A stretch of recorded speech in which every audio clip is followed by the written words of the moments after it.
Viral aksi pria terjebak di atap warung usai ketahuan mencuri di Jakarta Barat ditinggal oleh rekannya. Aksi maling panik akibat ketahuan mencuri viral di sosial media. Dalam video viral yang diunggah di akun Instagram @jakartabarat24jam, pelaku dengan raut wajah panik berada di atas genteng. Dari bawah terdengar warga bersaut-sautan menyuruh F untuk turun. Dinarasikan pelaku babak belur karena sebelumnya dihakimi massa saat ketahuan tengah melancarkan aksinya.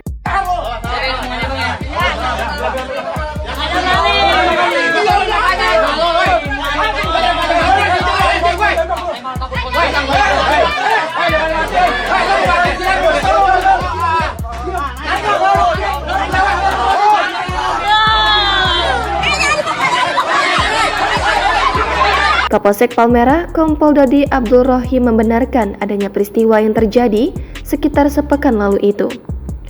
Setelah dikonfirmasi, betul pelaku hendak mencuri. Pelaku 3 orang, kata Dodi melalui pesan singkat pada Senin 17 Juli. Saat kejadian, warga berhasil menangkap F sedangkan 2 pelaku lain melarikan diri. Dodi memastikan bahwa pelaku belum mengambil harta benda milik warga. Baru percobaan pencurian, belum ada yang dicuri, ungkap dia. Dodi menyebutkan korban hingga saat ini tidak membuat laporan atas kejadian itu.